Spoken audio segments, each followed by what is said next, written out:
It's a funny story how I ended up here in Detroit. From a video I made as a joke 2 weeks ago where I criticized someone for spending $4,200 per month on exotic cars. And what's about to happen very shortly I could have never imagined. I'm going to meet this person and see firsthand if I can transform their budget from an expensive life of luxury, designer clothes, and fast cars to one of shrewd financial freedom. So we just got here to Detroit. We're outside of Alex's hair salon. We're about to go in, meet him for the first time, and see if maybe we can help improve his finances and finally get him to maybe budget a little bit. So let's get this a shot. Well, welcome. Yeah, I got the whole thing kind of set up for you. Came prepared. Yeah, well, this is what we do. Cool, let's do it. Awesome. By the way, I had no idea the video I did would get so many views. I filmed that last minute as a complete joke. And first of all, the fact that so many people watched it is mind-blowing to me. And then the fact that you reached out. How did you see the video?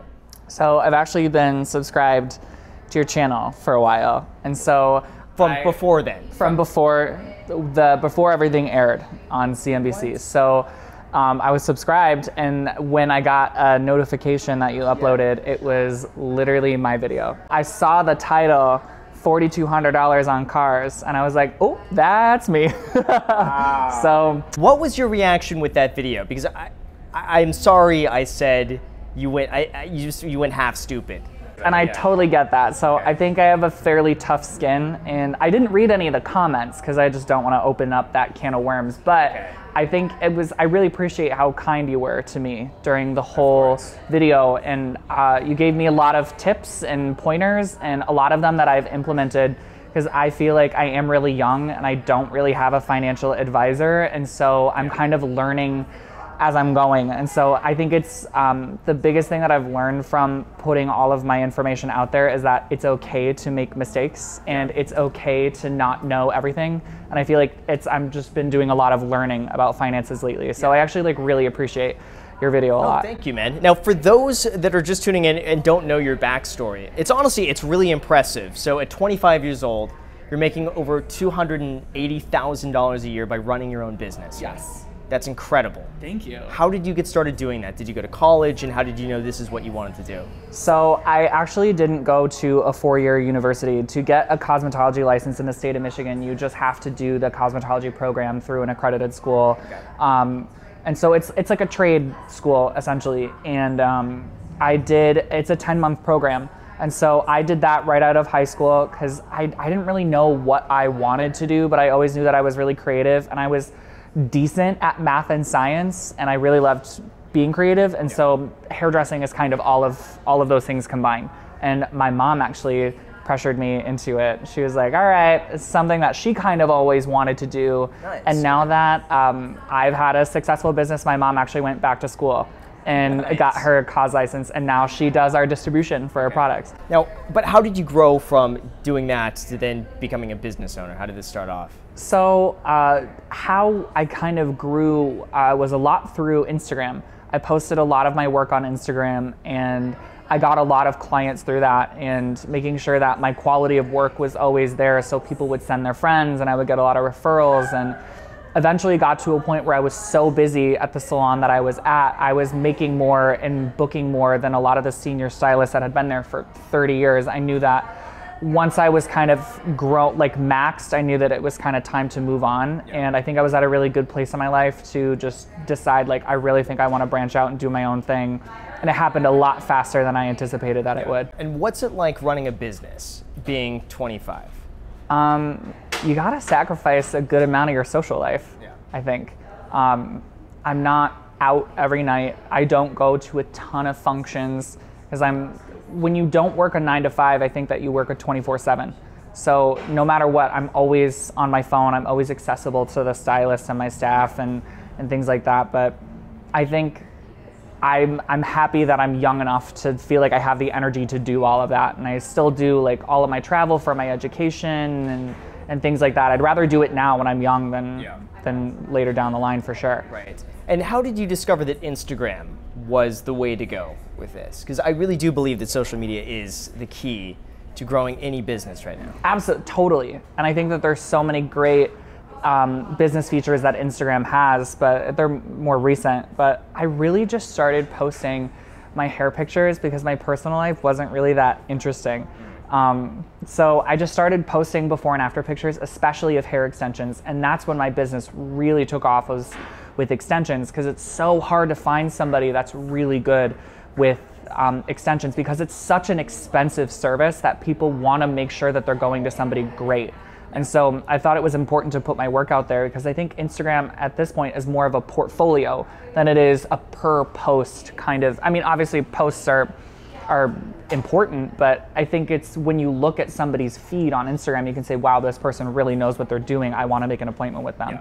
And right now, how is your income broken down between the salon and you offer a product and then teaching? Right.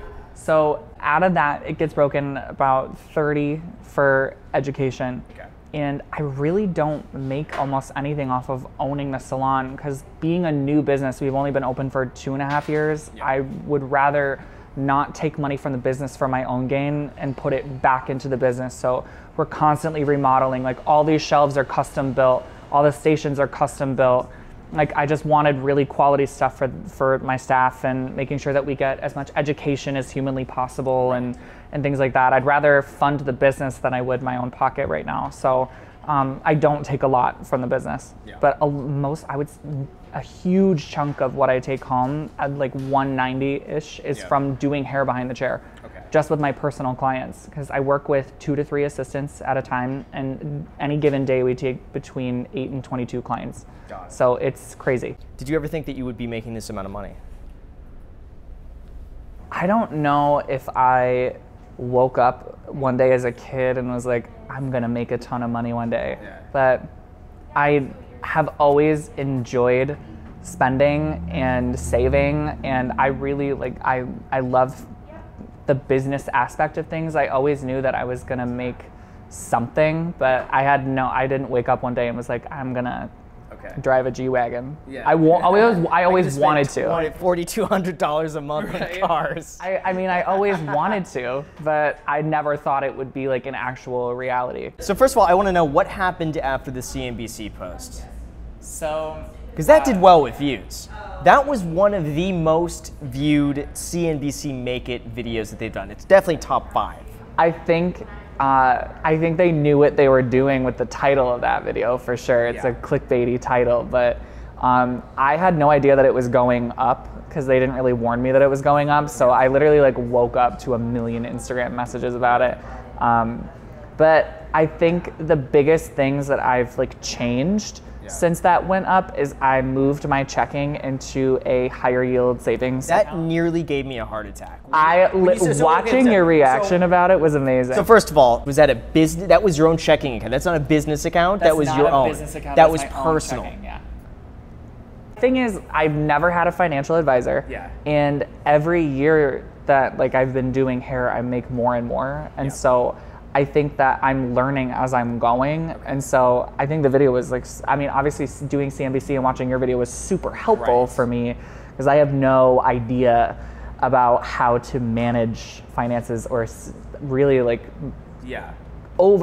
hugely save. I had no idea, but now I have a little bit more of a grasp on it. So at that time, you had all this money sitting in a checking account. Right. And what other investments did you have at the time? Was it none? It was really all in the business. Other than doing my monthly contribution to my brokerage and my Roth IRA, life insurance, and everything, I didn't have any tangible investments. No. Okay. So the one thing I was trying to figure out in the very beginning, I was talking about the taxes. And I'm like, $280, and you don't really have much left over after taxes.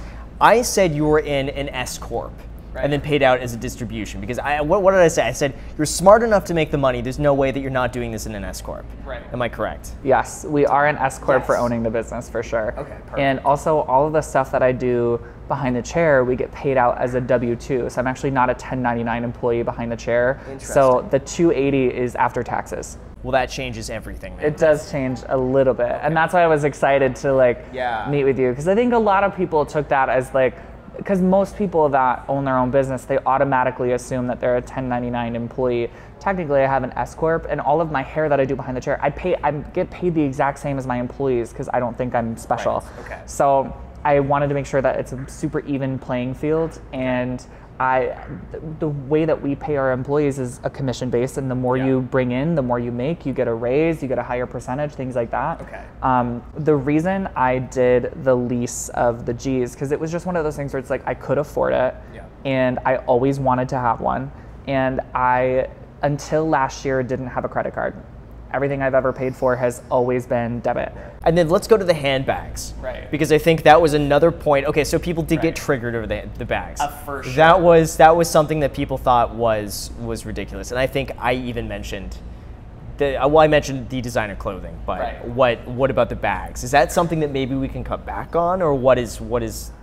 So the Hermes bags specifically, if you guys don't know anything about Hermes bags, they actually hold their value better than the S&P 500 annually and gold.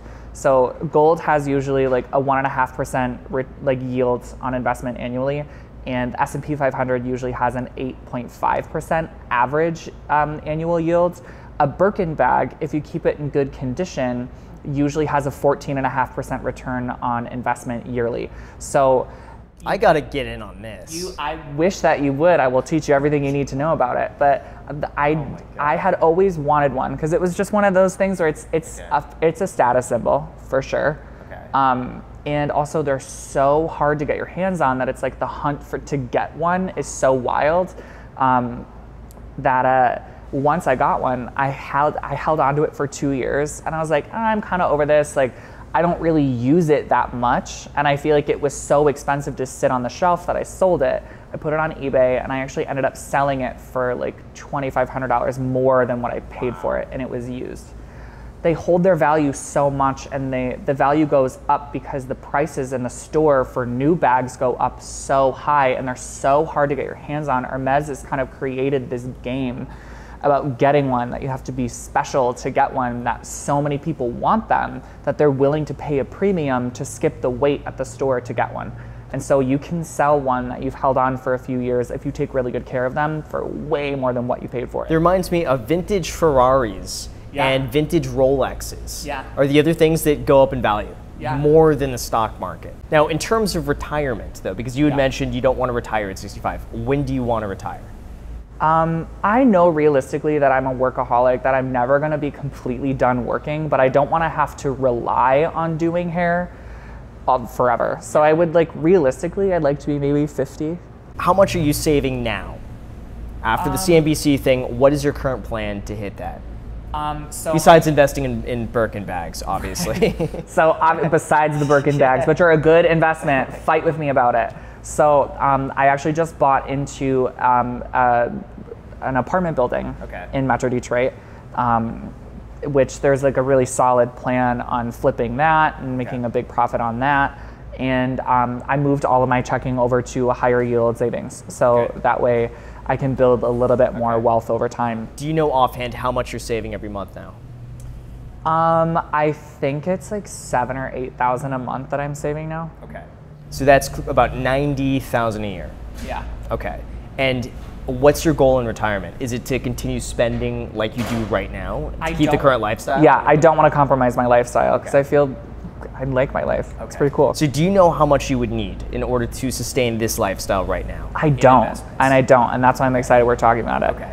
You would need about $5 million invested in the market to produce you about probably $150,000 to $180,000 after taxes. Right. So that's your goal right there, is $5 million. And I feel like we can do that. Okay. Now let's figure out exactly how many years this is going to take you to hit $5 million, assuming you're saving $90,000 a year. Right. Okay. Let's figure this out really quick. It's going to take you 20 years. Okay. 20 years. Assuming you're saving $96,000 a year. That's earlier than that's earlier than 50. That would be I would be 45. Right. Yeah. Yeah. So this changes everything because the CNBC video had you like $1,800 a month having nothing left over. But the fact that you're saving this much, you're saving about 25% of your income right now. Right. Right off the top. Right. That's enough to retire in 20 years. But for the sake of frugality, are there things that you think you can cut back on after seeing what the reaction has been like so far? Are there things that you can think, what are you willing to cut back on? I mean, I definitely feel like I can cut back on the Uber Eats. I can cut back on my clothing. I can cut back on my entertainment. Like when CNBC said I did like entertainment, it was like a roundabout value. I don't have to like pick up everybody's tab everywhere I go all the time. But yeah, absolutely. I think that's one of the things that I mentioned in the video, is that all of these things are things that you could cut out. Totally. If the economy, you know, went to shit and the business, something happens with that, these aren't obligations. Like, you don't have to do all of these things, and you can basically cut, I would say, half of your budget out almost overnight if you needed to. Are you going to go on Mint.com tonight and make a budget and just start tracking your spending every single month and really track and making sure that everything is there, everything is accounted for? Totally. And start squeezing out a little bit more savings? Yes. Okay. Yeah, I can do that. I know it didn't look like I save a lot from the CNBC article because of the word choice on the pie chart, but I save a lot. Yeah. So I think it's really important. And maybe just invest. You can have multiple streams of income. I think that's another huge thing for building wealth, is having multiple streams of income, not just having one. Because there's only so many heads of hair that I can do in a year. I can only have so much help. I can only have, because even my help is hired help. I pay 2 or 3 assistants, just depends on what we're doing. And there's only so much that I can do with the time that I'm given. And so having multiple streams of income is so important for building wealth. And that's like why we have like the salon and doing my own clients and education and a product line, and we have so many other things and coming. YouTube, and you better YouTube, hopefully which is coming. I promise. And I have all of my Instagram sponsorship like stuff. It's so important to have multiple streams, because even if the economy tanks on one of them, you still have another 5 streams of income. That's so important. I totally agree with that. Any spending regrets that you have that you can look back and you would think, I shouldn't have bought that, shouldn't have spent money on that, that was a mistake? The only thing I would ever think of like is a huge mistake is probably paying full retail price for a lot of fashion stuff.